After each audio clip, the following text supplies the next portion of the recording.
श्रीकृष्ण चैतन्य देवं श्रीराधा कृष्ण पादान् सहगणौ ललिता श्रीविशाखान्वितांश्च बर्हापीडाभिरामं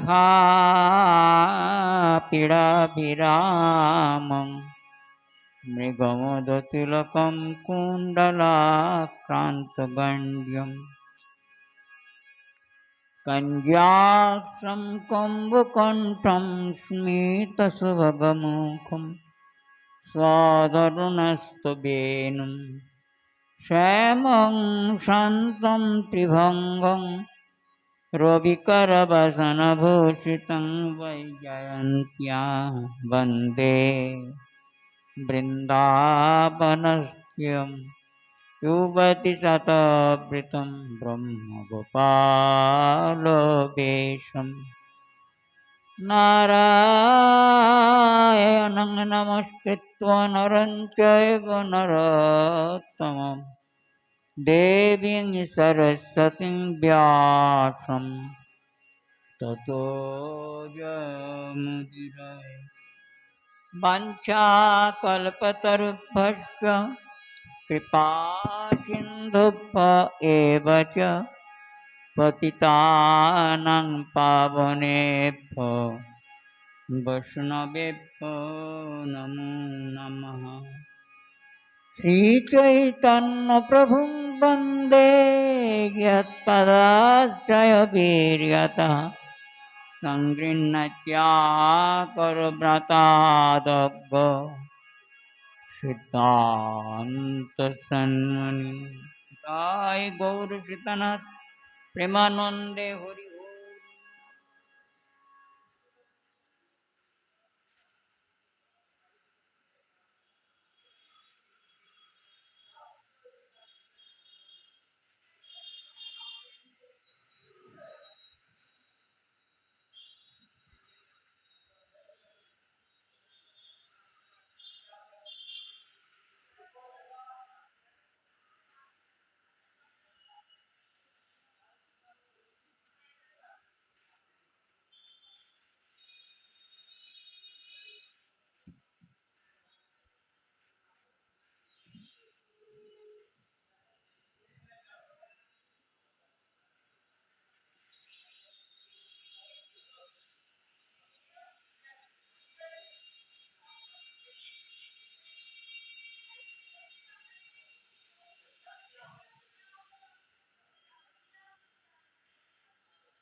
সমাগত সুধী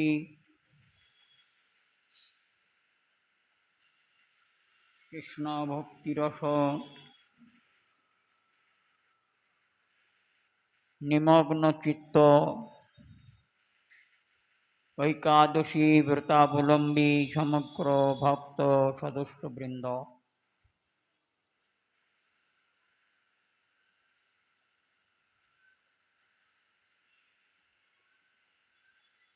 আজ এই শ্রীদাম বৃত্তান্তের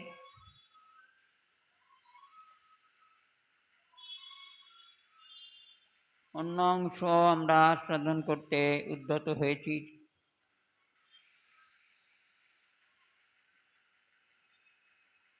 আজ প্রথমেই ভগবান শ্রীকৃষ্ণ শ্রীদামকে সম্বোধন করে বলছেন,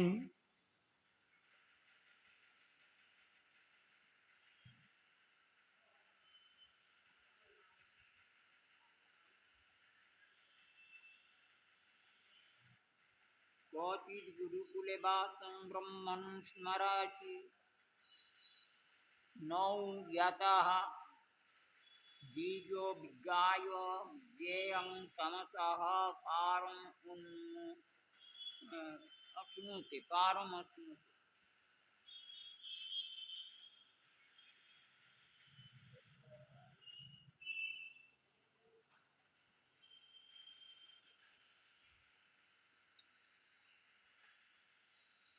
ভগবান শ্রীকৃষ্ণ গুরুকুলের অবস্থান এবং সম্বন্ধ প্রসঙ্গেতে যথা সত্য কথা প্রকাশ করছেন। ভগবান শ্রীকৃষ্ণ বলেছেন যে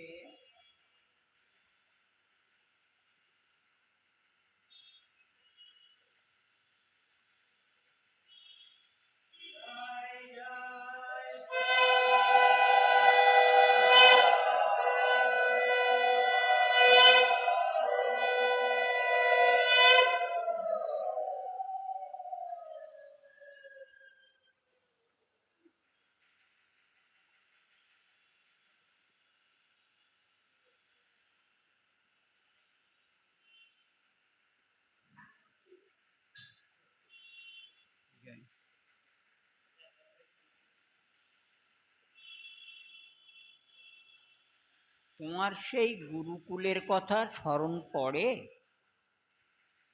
যে গুরু হতে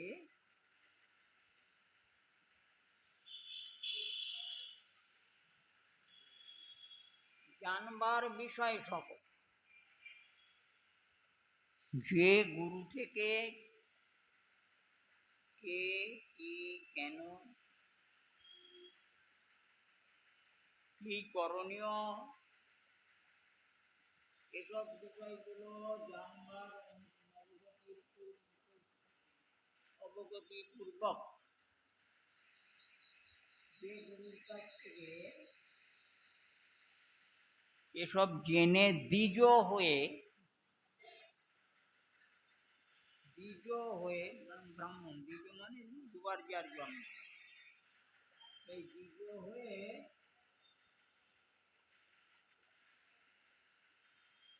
এই সংসার পার লাভ করা যায় যে গুরুর উপদেশানুক্রমে।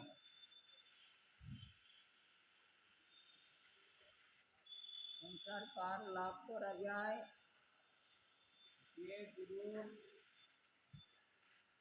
নিকট থেকে জানবার বিষয়ে সুন্দর রূপে অবগত হয়ে তদ অনুশীলনের দ্বারা এই সংসার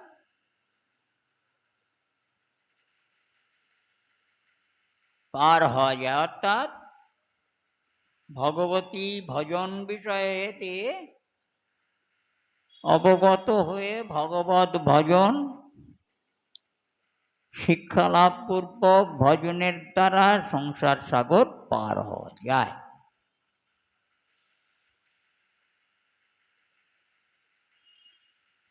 মহাপ্রভু বলেছেন, কবিরাজের কলমে আছে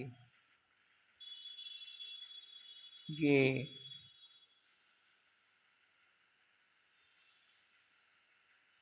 মনে নিজ সিদ্ধ দেহ করিয়া ভাবন, রাত্রি দিনে চিন্তে রাধা কৃষ্ণের সেবন।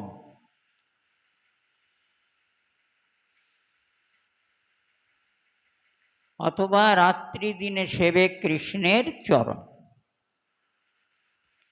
মনে নিজ সিদ্ধ দেহ, ওটা হচ্ছে গুরুর শিক্ষা। একটা সিদ্ধ দেহ আছে, এই দেহে ভজন হয় না। গুরুদত্ত একটা দেহ আছে, ওটা সিদ্ধ দেহ। গুরুদেব মন্ত্রদান কালে কতগুলো উপায় অবলম্বন করে আমাদের শরীরে সিদ্ধ দেহ দান করে, তাতে মন্ত্র দান। কোথায় আছে বিষয়? এ বিষয়টা গরুড় পুরাণে পরিষ্কার সুন্দরভাবে বর্ণিত আছে।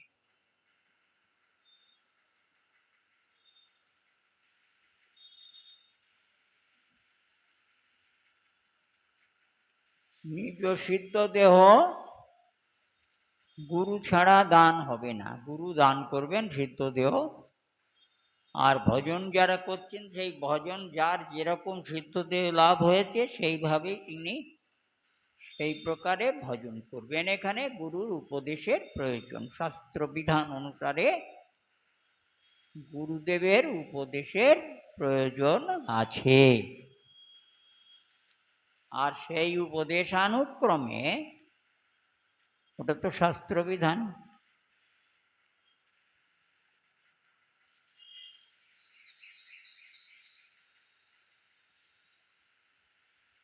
শাস্ত্র হচ্ছে সবার গুরু।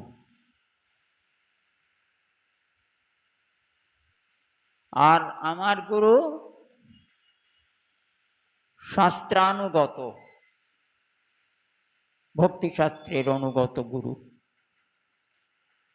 সেই ভক্তিশাস্ত্রানুগত হয়ে গুরুদেব আমাকে যে উপায়ে সংসার পাড়ায় যাওয়া যায় সেই উপায় সকলকে উপদেশ দিয়ে থাকেন।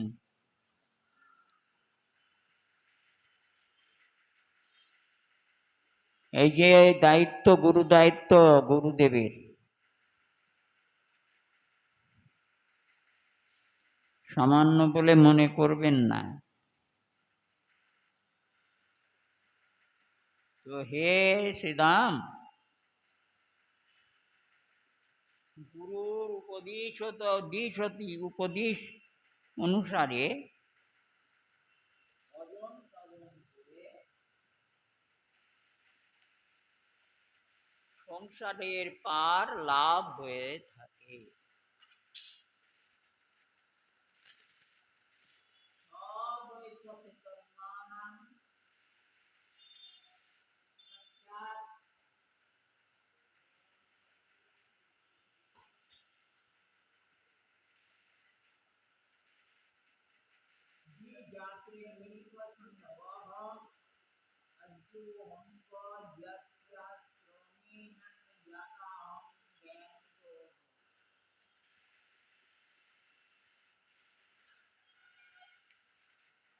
জগতে তিন প্রকার গুরু আছে। এক প্রকার গুরু হচ্ছে যাহাতে জন্মগ্রহণ করে জগতের মুখ আমরা দর্শন করেছি, সেই জন্মদাতা পিতা আদি গুরু।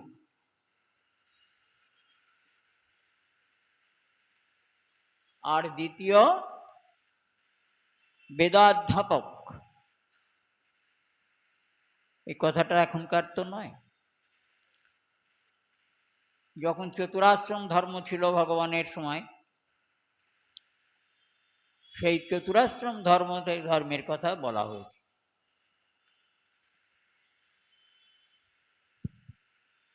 বেদ উপদিষ্ট গুরু, অর্থাৎ ভগবানের পাদ পদ্ম পার উপায় যাতে সম্বলিত আছে সেই শাস্ত্র অনুগত হয়ে গুরু আমাকে উপদেশ দিন। শাস্ত্রানুগত না হলে, কল্পিত উপদেশ হলে গুরুকে মানা যাবে না।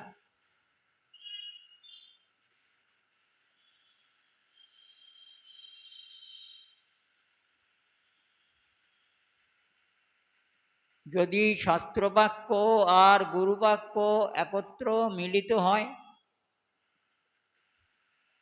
তবে সেই গুরুর বাক্য অত্যন্ত যত্নশীল রূপে গ্রহণযোগ্য।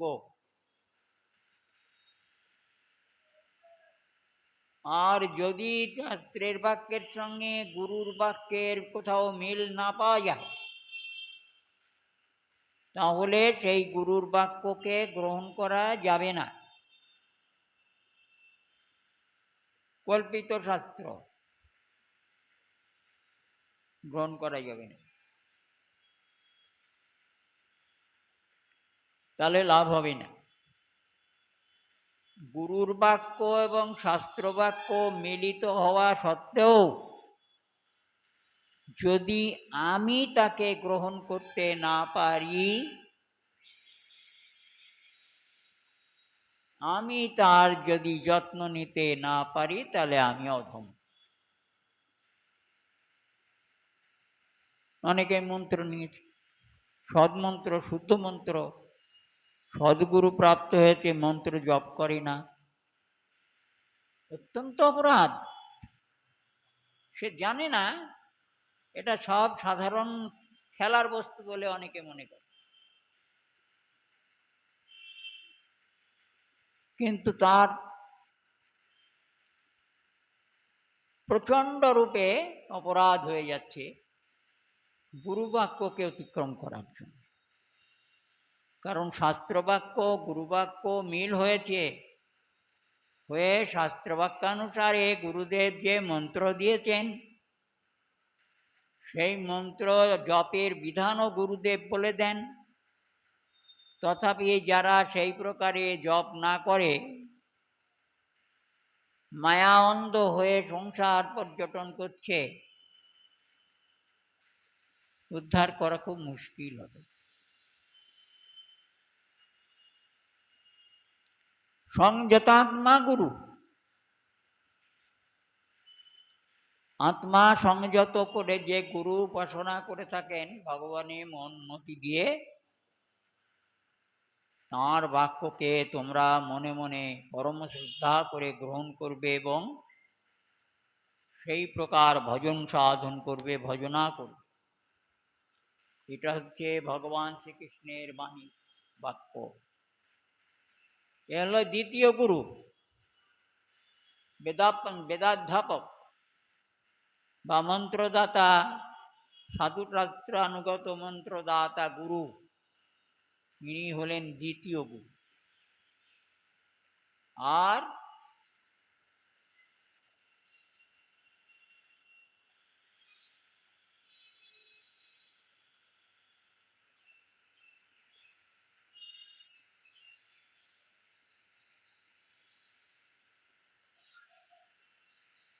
আমি জ্ঞানদ তৃতীয় গুরু। তাহলে জন্মদাতা পিতা গুরু, আদিগুরু, বেদাধ্যাপক অথবা শুদ্ধ ভগবত মন্ত্রদাতা শ্রী গুরু জ্ঞানদ বেদাধ্যাপক গুরু,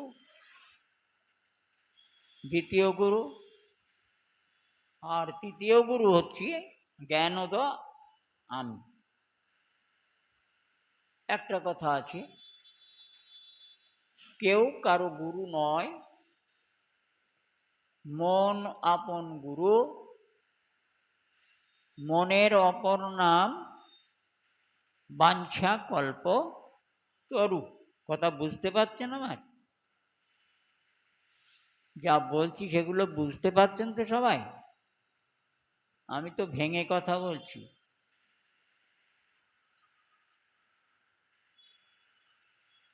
এই মন হলো আমাদের সবকিছুর মূল। মন এবং বুদ্ধি রূপে এটা করো, এটা করো না, এটা অন্যায় ইত্যাদি বুঝিয়ে দেন। তথাপি হতচেত কেবল পশুবৃত্তি সম্পন্ন, মানে অ্যানিম্যালিটি, সেই সমস্ত পশুবৃত্তি সম্পন্ন জীব মনুষ্য, তারা মনের সেই করাঘাত শুনতে পায় না, মনের নির্দেশ তারা গ্রহণ করে, শোনে কিন্তু গ্রহণ করে না। বিবেক,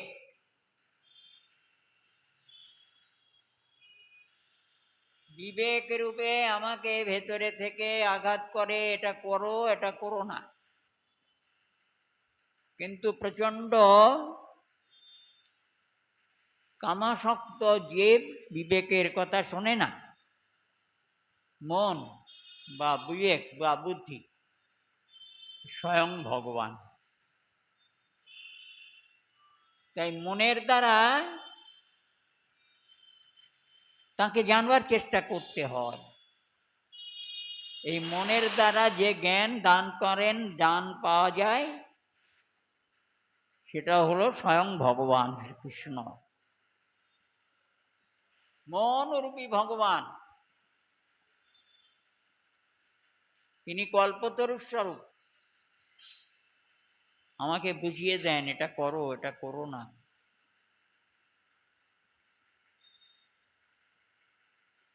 আমাকে বুঝিয়ে দেন যে ভগবানের ভজনা করো। এমনি এমনি মানুষ এত ভগবৎ পাদ পদ্ম আশ্রয় করছে, মনরূপে ভগবান সবাইকে জ্ঞান দান করছেন নিরন্তর। এটা করা উচিত, এটা করা উচিত নয়। তিনি হলেন তৃতীয় গুরু। কিন্তু শ্রীদাম, এই তৃতীয় গুরু রূপী যে আমি, এই তৃতীয় গুরু রূপী আমি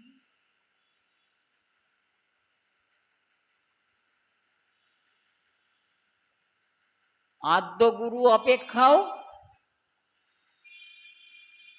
জন্মদাতা পিতা আদি অপেক্ষাও আমি শ্রেষ্ঠ। কেন?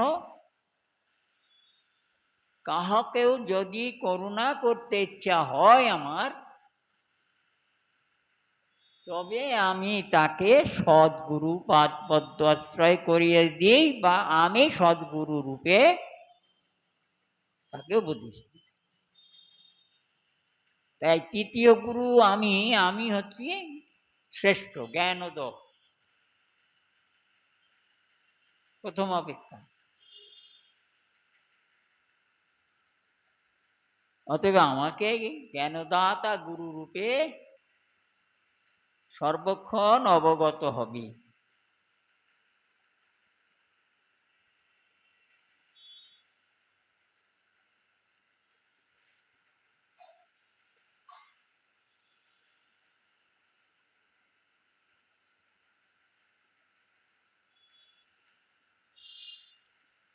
যে সমস্ত লোক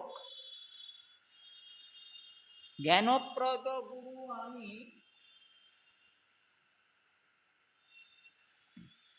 আমার বাক্য শ্রবণানন্তর যে প্রকারে এই সংসার সমুদ্র পার হয়ে যেতে পারে, সেই প্রকারে আর কোনো কিছুর দ্বারা সম্ভব।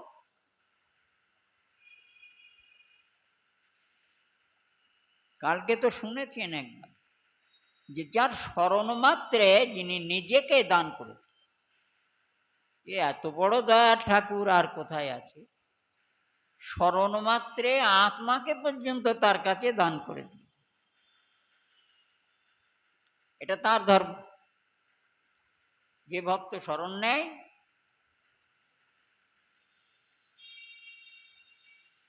যে তোমার স্মরণ লয়, তার বাঞ্ছা পূর্ণ।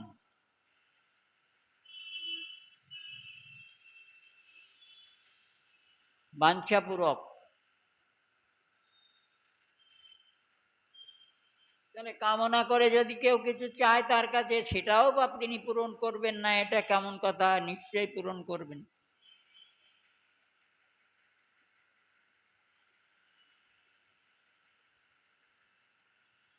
কিন্তু নিষ্কাম স্মরণ দ্বারা তিনি নিজেকে পর্যন্ত ভক্তের কাছে বিলিয়ে দেন।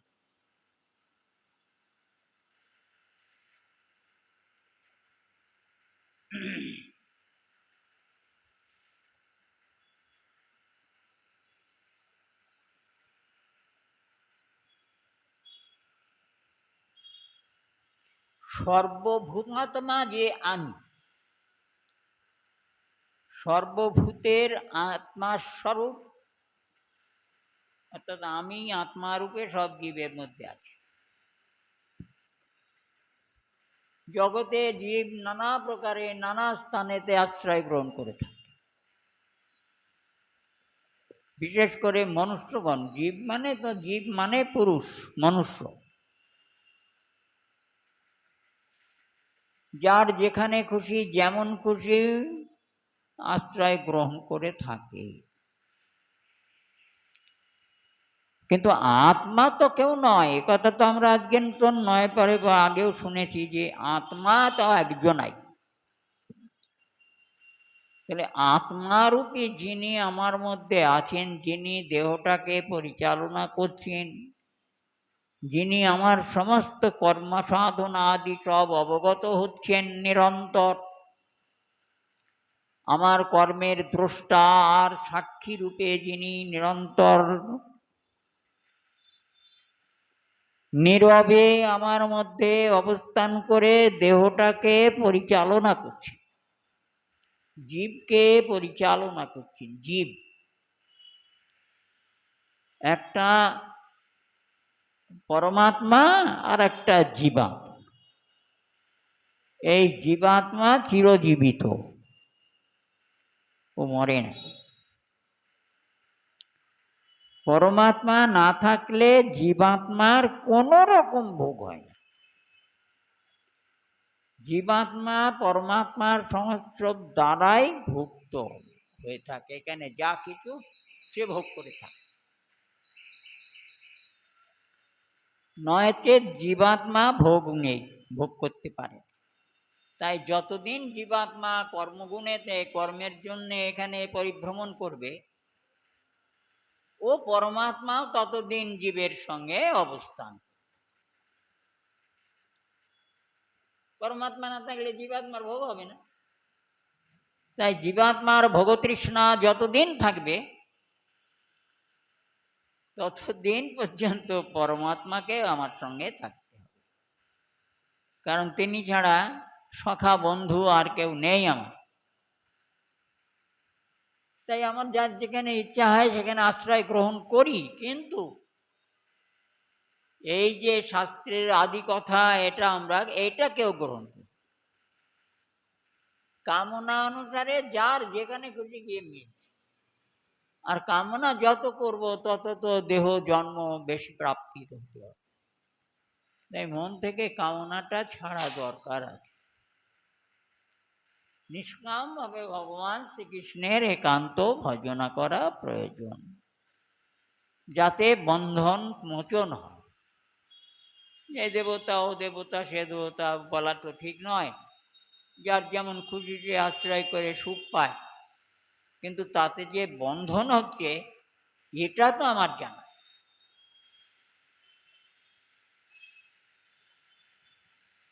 ওই মোবাইল খুলবেন, কত রকমের কত কি দেখাবে, আবল তাবল অনেক কিছু। একজনা বলছে যে আমাকে ঠেলে চলে যাবি নে, আমি অভিশাপ দেব, আর যদি আমার দর্শন করে আমার শেয়ার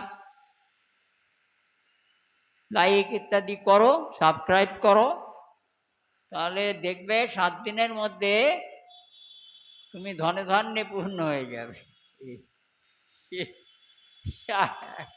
এইসব কথা সব প্রচার করে ওই মোবাইলে, থানায় পানায় যত। কেউ লাইক করে দেখবেন, শেয়ার করে দেখবেন, সাবস্ক্রাইব করে দেখবেন যে 7 দিনের মধ্যে আপনার কোটি কোটি টাকা ধন সম্পদ প্রাপ্ত হবে। দেখবেন তো হয় কিনা।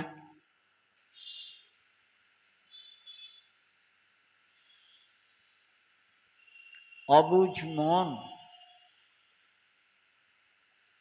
নানা প্রকারে আপনার বদ্ধ।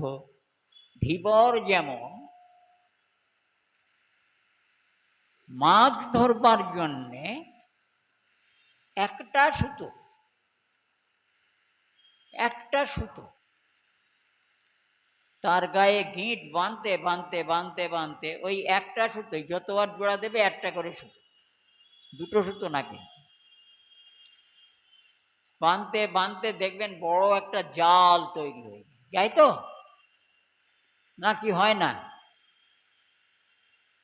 আপনারা জানেন তো ওই বাজারে যে জাল বিক্রি হয়, মাছ ধরার জাল, ওতে কটা সুতো আছে, একটা সুতো দিয়ে পর পর পর পর ওটা শেষ হবে, ওর সঙ্গে আর একটা সুতো গিট বেঁধে আবার জাল তৈরি করতে পারবো। কিন্তু জাল ওই একটা সুতো দিয়েই হচ্ছে।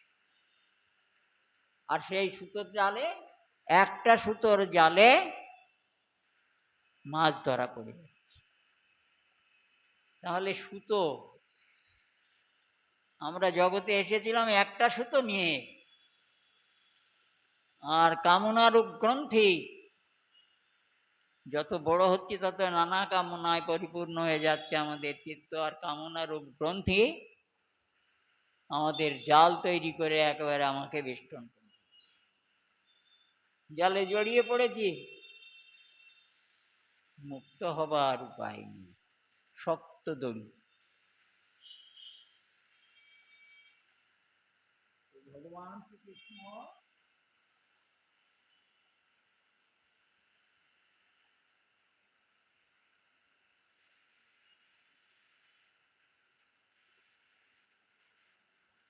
জ্ঞানপ্রদ যে গুরু আমি, আমার আশ্রয় করে তারা ভবার্ণব অনায়াসে পার হয়ে।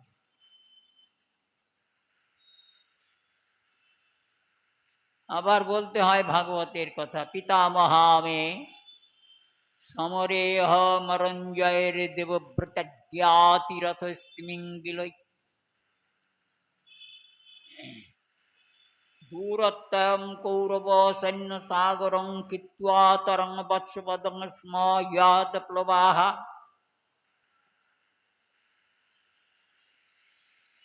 আমার পিতামহ অর্জুন, যার পাদপদ্মমাত্র অবলম্বন করে দেবব্রত আদি মহারথ অতিরথ দেবতারা পর্যন্ত যার কাছে পরাভূত হয়েছে বারংবার, একবার নয়। পরশুরাম পর্যন্ত দেবব্রতের কাছে পরাজিত হয়েছিলেন না? দেবব্রত চেনেন তো? ভীষ্মদেব, ভীষ্মদেব পরশুরামের সঙ্গে যুদ্ধ হয়েছিল ধর্ম আর সত্য থাকার জন্যে। পরশুরাম হেরে গেছিল ভীষ্মের কাছে।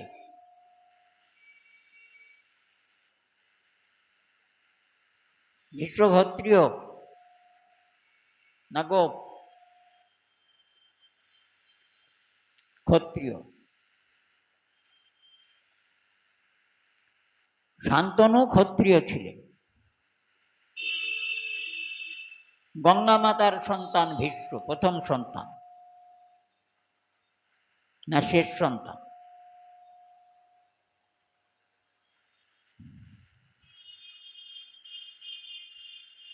তো সেই সমস্ত অতিরথ দেবজয়ী দেবব্রত, ও ভীষ্মের নাম। দেবতার যে ব্রত, সেই ব্রত যিনি সর্বক্ষণ অবলম্বন করতেন বলে তার নাম হয়েছিল দেবব্রত। অর্থাৎ দেবতাদের ব্রতই তিনি নিরন্তর অবলম্বন করতেন, সত্যব্রত।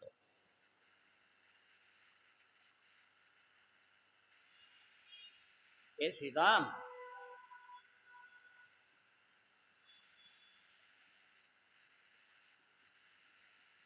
সর্বভূতাত্মা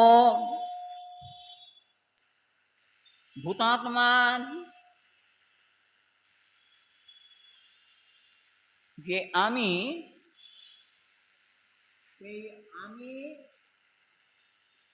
গুরু শুশ্রূষারূপ পরিচর্যার দ্বারা যে প্রকারে প্রীত হই,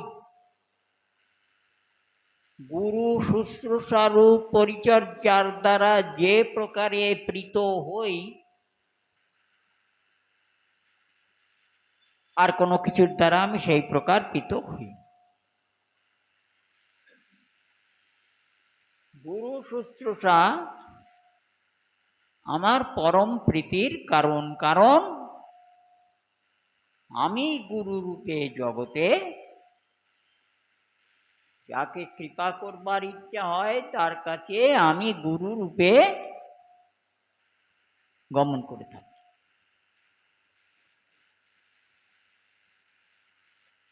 অতএব আমি এই গুরু, আদিগুরু।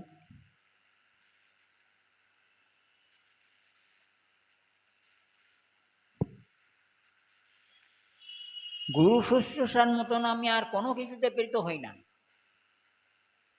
কি চতুর্বর্ণাশ্রম,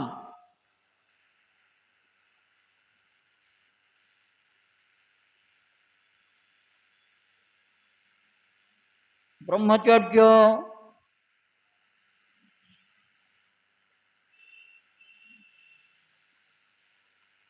গার্হস্থ্য,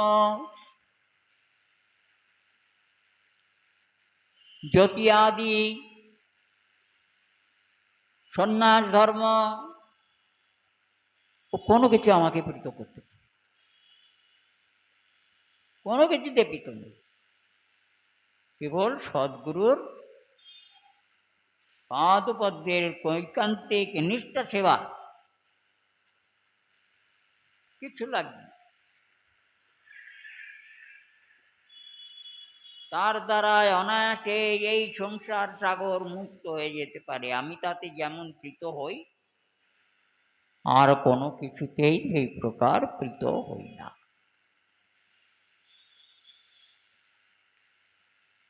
তাই বলেছেন ব্রহ্মচর্য, গার্হস্থ্য, সন্ন্যাস বা যতি ধর্ম, এগুলোর কঠোরতা আমাকে প্রীতিবিধান করতে পারে না। সাক্ষাৎ আমার অঙ্গস্বরূপ শ্রী গুরুদেবের সেবাতে যে প্রকার আমি প্রীত হয়ে থাকি।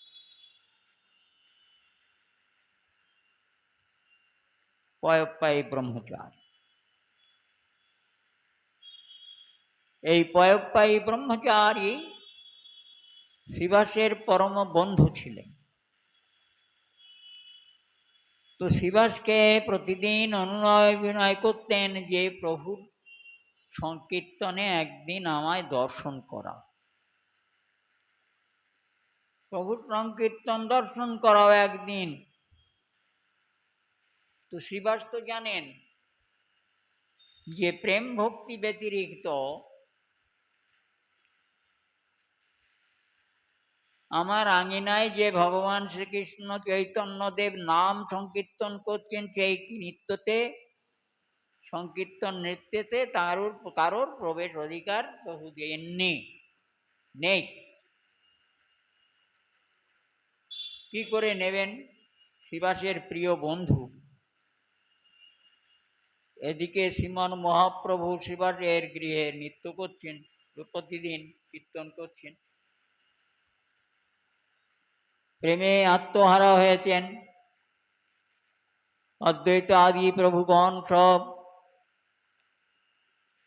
সেই বিরুদ্ধ তার শিবার আঙিনায় কীর্তন নাম সংকীর্তন করছেন। তো বারবার বন্ধুর অনুরোধে, বন্ধুর জন্য তো বন্ধু কিছু করতেই পারি, তো বললেন ঠিক আছে,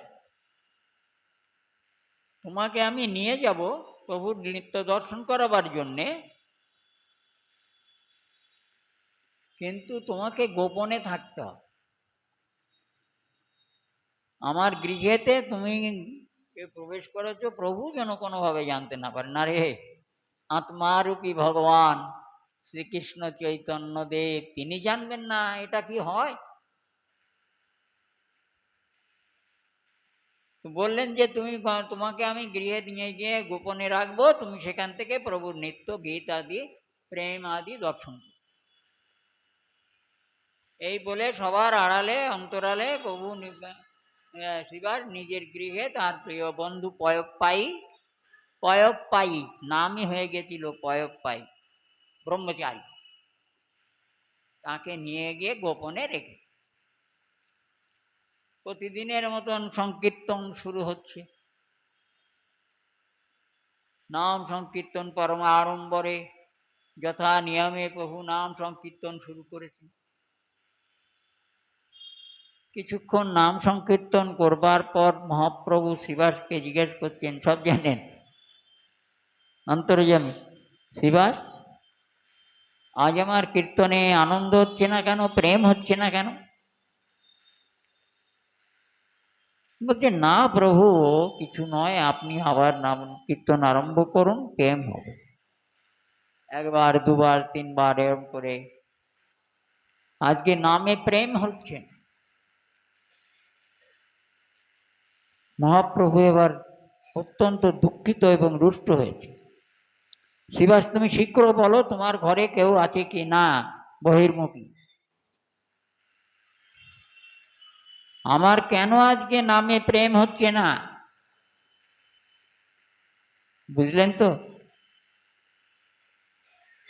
অন্তঃকরণ সমর্পিত না হলে, আপন কোনো সামর্থ্যের উপরে নির্ভরশীল হলে সেখানে ভক্তি প্রেম হওয়া সম্ভব হয় না।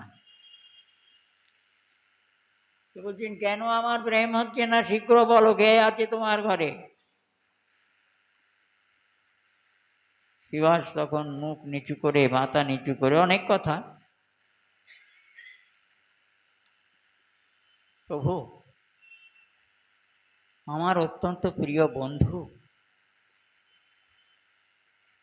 পয়ঃপায়ী ব্রহ্মচারী অত্যন্ত আবেগে আপনার কি নাম সংকীর্তন প্রেম দর্শন করবার জন্যে বহুদিন থেকে আমায় অনুরোধ করাতে আজকে আমি তাকে আমার গৃহে এনে লুকিয়ে রেখেছি। কি পয়ঃপায়ী ব্রহ্মচারী, ওর অহংকার আছে, শুধু দুধ খায় ব্রহ্মচারী। এই ব্রহ্মচারী ইনি শুধু দুধ পান করে থাকেন, তাই নাম হয়েছে পয়ঃপায়ী ব্রহ্মচারী। ব্রহ্মচর্য অবলম্বী, দুধ মাত্র পান করে তিনি অবস্থান করেন। সঙ্গে সঙ্গে মহাপ্রভু বললেন কি পয়ঃপায়ী হলেই ব্রহ্মচারী হলেই কি আমার এই নিত্য কীর্তন দর্শন করতে সমর্থ? ওর মধ্যে ওর অহংকার আছে যে সে দুধ খেয়ে ব্রহ্মচর্য অবলম্বন। শীঘ্র ওকে ঘর থেকে দ্বারের বহির্দেশে প্রেরণ করো, আমার প্রেম হচ্ছে না।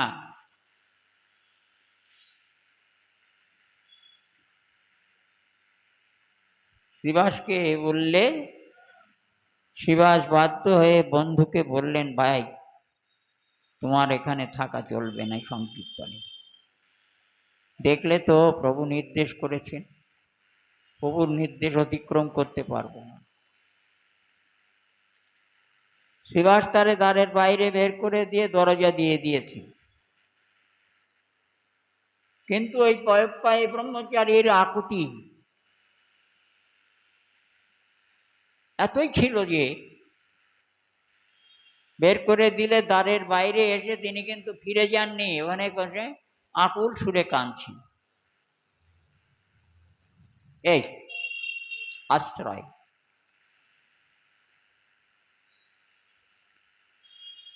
আবার প্রভু কীর্তন আরম্ভ করেছেন।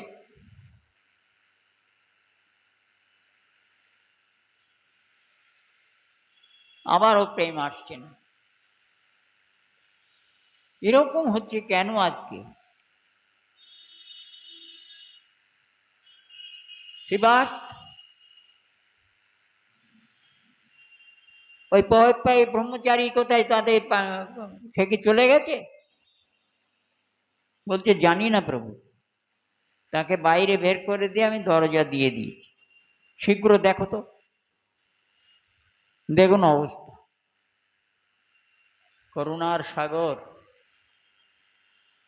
কাকে কখন কিভাবে করুণা করেন। গৌর ভক্তগণ গৌরহরি অন্তরিত হয়ে গেলে আকুতি মিনতির দ্বারা আকুল হয়ে কেঁদেছেন দিন রাত। এ কি সাধারণ কথা? কত অনুরাগ থাকলে প্রভুতে তারা প্রভুর জন্য প্রাণ পর্যন্ত সমর্পণ করেছেন প্রভুতে।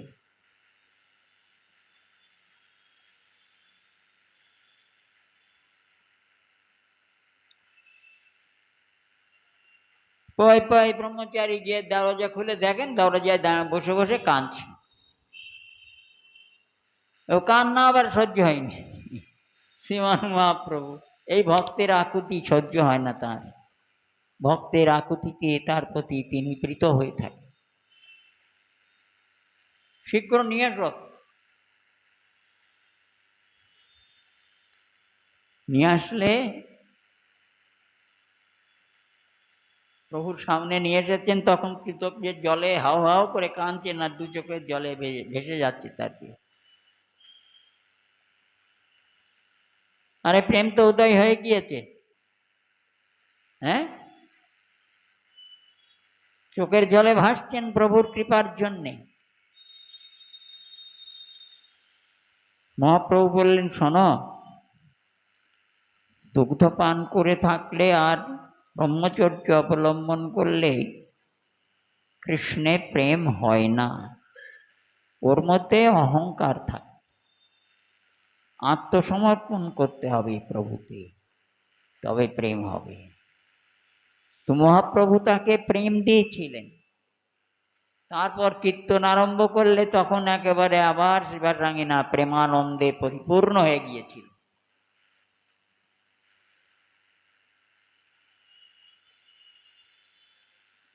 তো ভগবান শ্রীকৃষ্ণ বলছেন,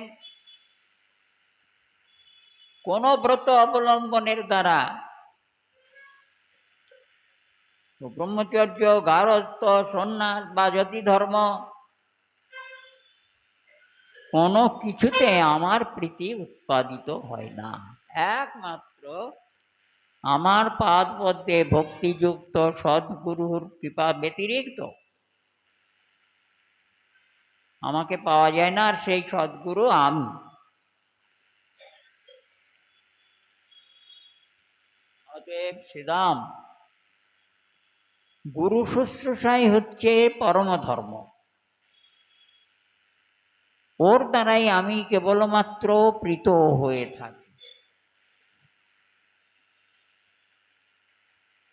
আর কোনো কিছুতে আমার তদ্রূপ সন্তোষ বিধান হয় না, মানে আমি সন্তুষ্ট হই না। পরিষ্কার কথা বলেছি।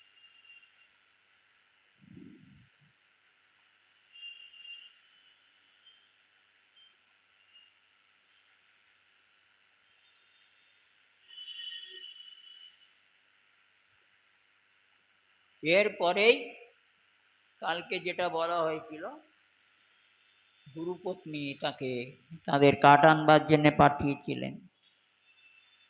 তারপর ঝড় বৃষ্টিতে সেই অন্ধকার গহন বনে কাষ্ঠের ভোজা সঙ্গে নিয়ে দুজনা বিরাট বৃক্ষমূলে সারা রাত অবস্থান করেছেন, জলে ভিজে, শরীর ঠক ঠক করে কাঁপছে ঠান্ডাতে, শীতলতায়। আর সেই গুরুদেব রাত থাকতে লণ্ঠন নিয়ে গিয়ে তাদের, কৃষ্ণ, শ্রীরাম, তোমরা কোথায় আছো? আমি গুরুদেব, আমি তোমাদিগকে আহ্বান করছি, যদি এখানে থাকো শীঘ্র তোমাদের সাড়া দাও, উত্তর দাও। আমি খুব অপরাধ করেছি তোমাদিগকে এই প্রকারে বনে কাষ্ঠ আহরণ করবার জন্য প্রেরণ করে এই মহান সংকটে তোমরা পতিত হয়েছ গুরুর জন্যে। হ্যাঁ, এরকম সংকটে পড়লে গুরু সেবা করে সব শিষ্য গুরু ছেড়ে দৌড় মারবে।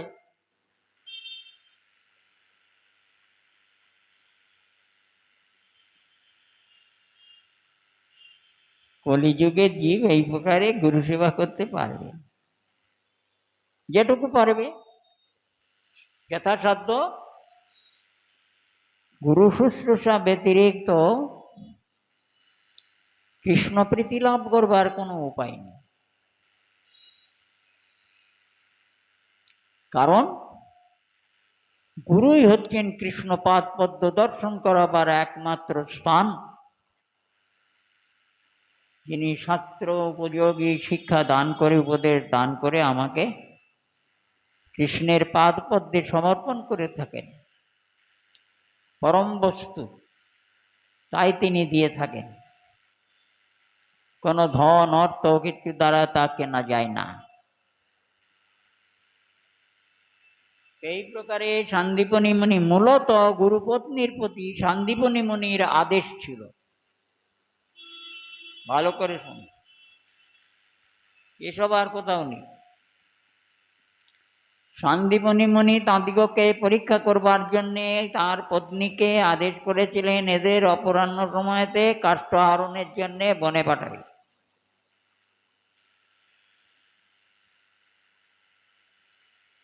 কিন্তু যেভাবে বর্ণনা আছে তাতে যেটা জানা যায় না যে এই দুর্যোগ গুরু কর্তৃক সৃষ্ট কিনা।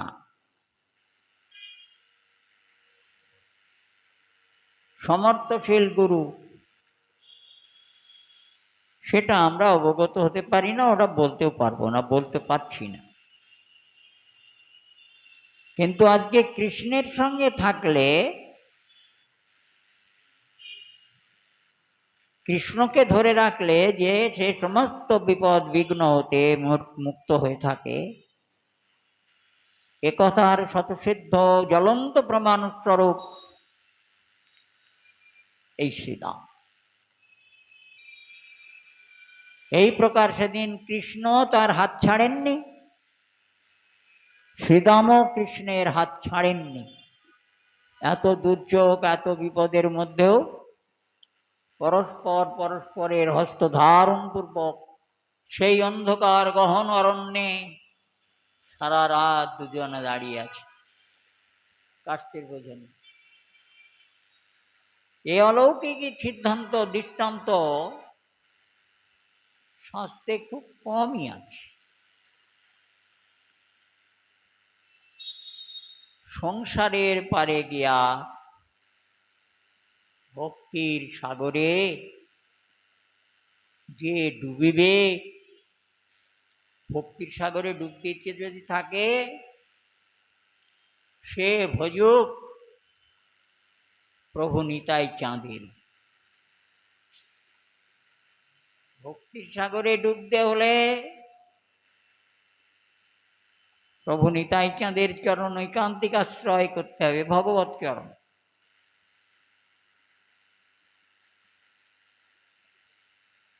গুরু শুশ্রূষা রূপ ভগবত চরণাশ্রয়, অর্থাৎ গুরু শুশ্রূষার দ্বারা ভগবতীর চরণ।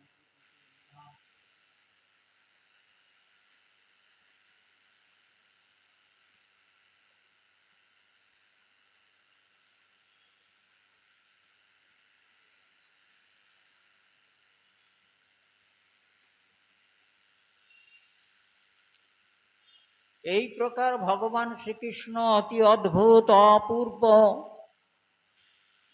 তাঁর প্রাপ্তির উপায়স্বরূপ গুরু শুশ্রূষার কথা বর্ণন করলেন। আজকে আমরা আর অগ্রসর হব না। নিশ্চয়ই আপনাদের অন্তঃকরণে বিষয়গুলো প্রবেশ করেছে, কারণ আমি ধীরে ধীরে কথাগুলো আস্বাদন করেছি আপনাদের সঙ্গে। আজকে গুরু শুশ্রূষা বিষয় নিয়ে এখানে অবস্থান করুক গ্রন্থের বিশ্রাম হোক। আবার আগামী শনিবারে যদি সম্ভব হয় তাহলে আবার পরবর্তী বিষয়ে আস্বাদন আমরা করব। নিতাই গৌর সীতানাথ প্রেমানন্দে হরি হরি বল।